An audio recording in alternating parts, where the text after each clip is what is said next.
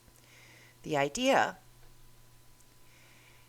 is that if we start rewilding our areas, we're going to experience what's known as advancing regenerative agriculture. So we're revitalizing the land through ecological synergy.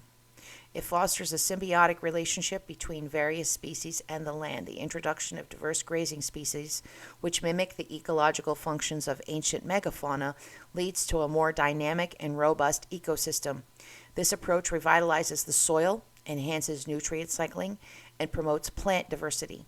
For farmers and ranchers, this translates to land that is more fertile, resistant to environmental stresses, and capable of supporting a wider variety of crops and forage. This rejuvenation of the land benefits the present and ensures its vitality for future generations. This is their material. I believe that they've drawn this and created this. So it'll be in the link. So if you talk about it too, make sure you share this. So there's her email. If you'd like the PDF, you can email this person and they'll send it along. I live in Montana, so we have the full complement of remaining predators, and our solutions for mitigating predation would be similar to what cattle ranchers do here already, including range riders and having livestock dogs on the ranch. As for elephants and rhinos, we would have to use large, heavy-duty fencing for the external fences. It shouldn't come as a surprise that there aren't many laws or regulations about keeping those species up here yet, so we would have to be extra careful about keeping our neighbors at least moderately pissy about what we were doing, not outright violent for having a several-ton animal that eats grass competing for grass with their cattle on their land. This concept will be implemented as an agricultural system on a ranch farm in a for-profit agribusiness setting, so native carnivores wouldn't play any other role other than the potential for ecotourism. And it goes on. Here's a an abstract with more information if you want to go more into the academics and the hard science of it. And this is a website. I do not know if this is made by the same person that made the post. But this is it looks like it. But it talks about Pleistocene ranching, Pleistocene rewilding. Absolutely fascinating. So the large mammals, we have ground sloths, saber-tooths, mammoths, mastodons, Mexican horse, western camel, llama, wapiti, a pronghorn. Fascinating to think about. We are now in conspiracy land. That's right. We are in conspiracy land already. I talked fast today, right? Or maybe I didn't. Maybe the time just went by really fast.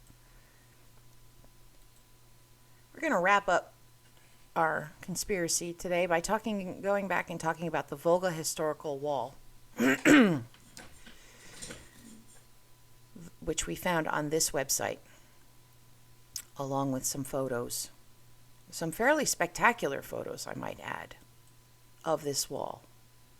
Something I found fascinating and interesting that I learned today that I didn't know yesterday is that there are underground portions to this wall system, and that it was built in different pumps, much like the Great Wall of China. The whole thing wasn't built at once. It was built in different sort of segments. Here's a part. I wasn't able to find much more than this as far as the underground, which kind of was a little bit of a bummer. But the exact date of construction of the wall raises questions. So this area, according to the popular theory, was populated by nomads. And the question is, if it was populated by nomads who just were like running around, how was a wall built that was this big? That's huge. Look at how big that is. It was formed by earthworks. Much of it has been eroded over the years, but even now the height of the structure reaches 5 meters, and the width at some points exceeds 70 meters.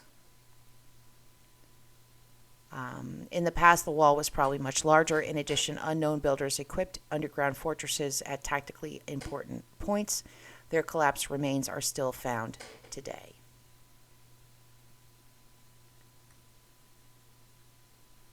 Okay. And I found this strange site. I'm not real sure it's supposed to be discussing oil and gas.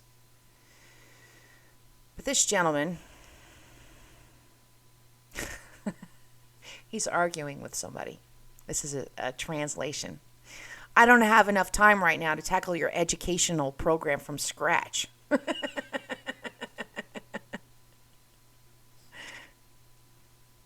So the thing that I wanted to talk about is that this guy believes that this wall has an alien spring water evaporator. Yeah, I'm not kidding. Polygonal rocks, more polygonal rocks, part of the wall. But there was one thing specifically. There's lots of pictures and lots to look at. Some of it might not even make sense. These are parts of the wall. If this is part of the wall, this would be a different, that was part that's built later, in my opinion. Looks like there's some brick.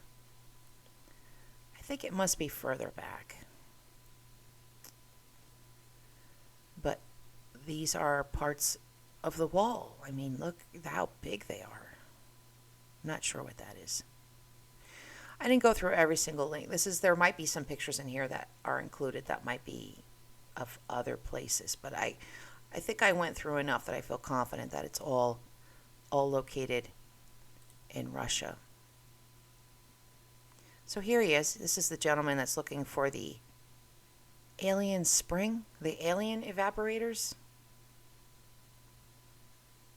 with a magnetron. I got to this part and I was reading it all seemed very normal, and then suddenly, it took a hard right turn into real conspiracy land. These are showing where the wall is. He's taking water samples. He's using, I'm not sure what that is. Maybe someone can tell me what that is. But there were alien skulls that were found in this area that he's running around in this particular part of the post. This is, let's see if we can figure out where this is.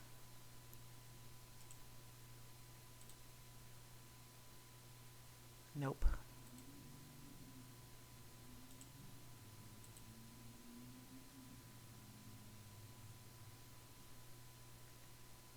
Nope.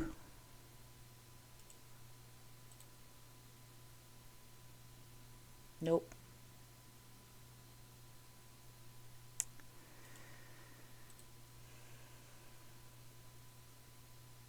Nope. Okay, I'm not sure exactly where he is. But this gentleman is postulating that this is a thin microwave resonator. Yeah, I don't understand either. That's why we're in conspiracy land, and I'm not speaking in facts. I'm just showing you some very strange stuff that came from a foreign website that's about what I was looking into, which was the Volga Wall, or the Trans-Volgan Wall, I think is what they call it. And I saw this, and I said, well, what's this? And I found it absolutely fascinating. So maybe one of you wants to, maybe some of you, maybe you put on your hip boots, and you can go into it and see what's what. This is part of the Volga Wall. There are these giant concretions in the wall. These concretions are much like the balls of Costa Rica. And they don't understand exactly why they're there. They're from the Mesozoic period. Are they dinosaur eggs? No, they're not dinosaur eggs. They are a natural phenomena. And they are caused by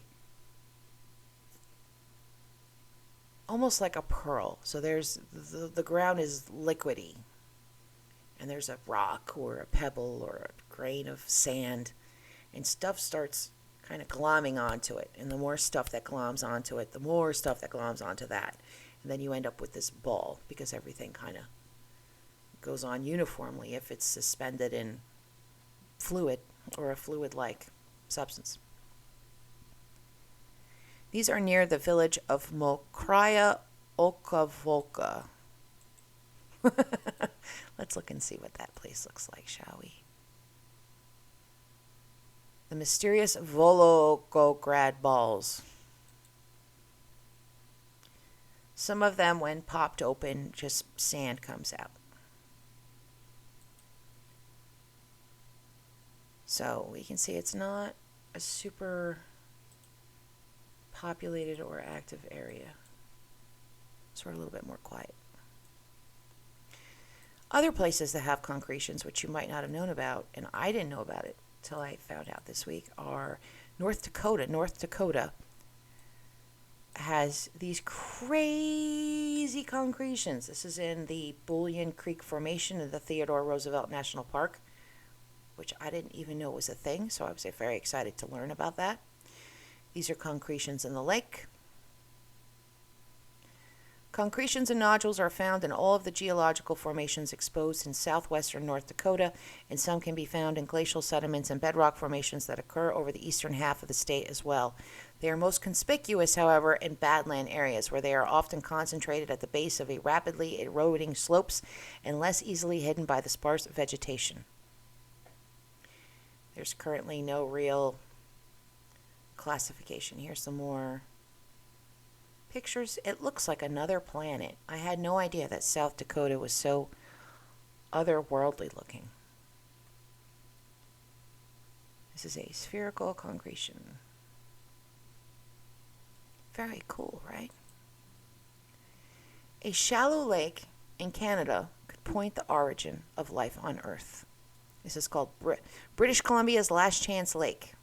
It has the highest levels of concentrated phosphate ever recorded in any natural body of water on Earth.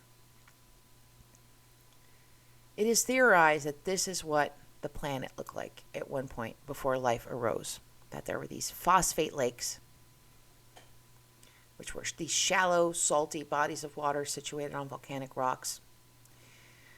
But it's believed that bodies of water like this hold clues that carbonate-rich lakes in ancient Earth could have been a cradle of life, according to study co-author David Catling. We were able to look for the specific conditions that people use to synthesize the building blocks of life in nature, and we think that we have a very promising place for the origin of life. So they've been studying it since the 1990s. Last Chance Lake is only a foot deep. Phosphate is a chemical compound that contains the life-sustaining element phosphorus. It's found in molecules such as RNA and DNA, as well as ATP, a molecule necessary for energy production in all life forms. The abundance of phosphate at Last Chance Lake is more than 1,000 times more than what is typical for oceans of lakes, according to Sebastian Haas. So it also has the mineral dolomite, which allows the phosphorus to build up. And then there's chemical processes, and it goes into, sort of a little bit more about it. But this lake is only 10,000 years old. And really, there's no ancient life there. It's a modern analog or a natural snapshot of the past that offers scientists the opportunity to better understand what Earth looked like and how life would have formed. These are known as soda lakes. And it's from the interaction of water and volcanic rocks. So the two of them interacting with each other. Now we can take this one step further. Life in rocks may have co-evolved on Earth. A Carnegie geologist makes the case that minerals have evolved over time and may have helped spark life. This was an article that I brought up in episode, 16, 17. But this guy thinks that rocks are responsible for life. It's the interplay of the rocks and the water. And there's another study, which I wasn't able to find, but I looked very hard, that lightning, if you add lightning into this equation, you have rocks, you have water, and then you have lightning, some phosphorus in there, and then you bzzz, and it gets zapped, boom, you've got life. Nobody really knows. It's all speculation. We don't know exactly how life started. We don't know what was there, what was existed before the Big Bang. There's lots and lots and lots and lots and lots of mysteries. But as someone who loves rocks, like a lot, I think it's interesting that perhaps life came from rocks.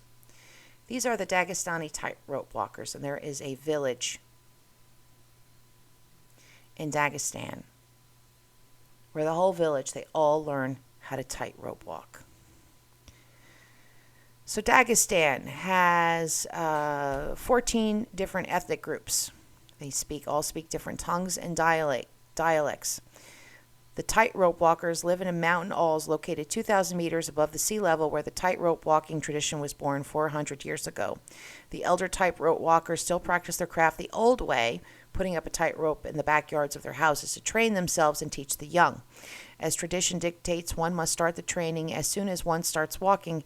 Hence, the craft of tightrope walking is passed from generation to generation at a very early age. Living conditions are quite basic and follow a strict routine of household chores which assure the survival of the all. Most of the alls have experienced overall decline through the years. Some of the houses are abandoned and decayed, and the older generation is dying without passing on their skills, and the young people are leaving.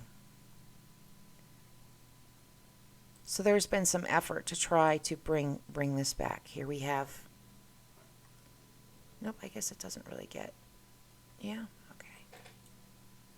We see someone practicing. This is Erzaman Agebekov. And you know what? We're going to put on some music for this. But first I want to share something with you. This is that retro 70s mansion. This is an incredible mansion. This is something else brought to you by Urbex. We talked about Urbex last week.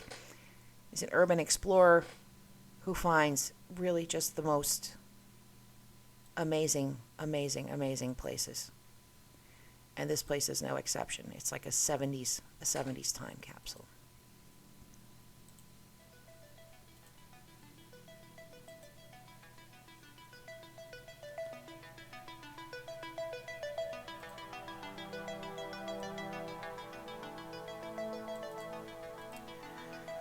So you're probably dying to know what happened with my employment, right? So I had that other interview, and it went well. And I just have one more hurdle on Monday. And if that hurdle is passed, I have a job. So we're not in the clear yet, because I'm not going to believe it till I actually have it, because my confidence in the workplace is shot. My confidence in working with other people, my confidence in working in a place that's going to be like I don't know, not cutthroat, where like people don't like hate each other. I don't know. I'm just not wired that way, I guess. But I get it. Not everybody is friends. Not everybody's friendly. Not everybody's the same. Like, I know that, but you can still respect somebody. And I don't want to, like, build myself up or, like, because I'm actually very insecure, but I'm very competent and very capable. Every job I've ever had, I've rocked it. And that threatens some people.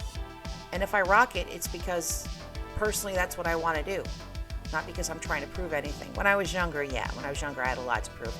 I don't have anything to prove now except to myself. To prove to myself that I can be a good person, that I can live a good life, that I can change the cycle that I came from, which I've already done. These pictures are incredible, no?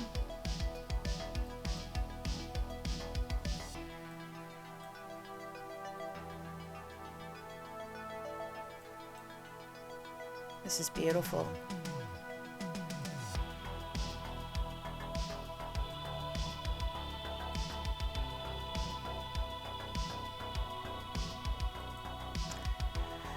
So my week kind of sucked, but it ended on a higher note, knowing that I might actually have a job soon.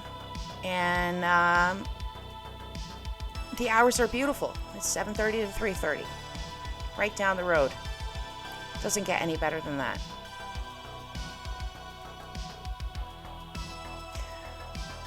I hope everybody has a good week ahead. There will probably be another episode on Wednesday. In the meantime, I hope everyone's having a nice Sunday. It is Sunday, right? Yes, it's Sunday. Hope everyone's having a nice Sunday. And I will see you soon.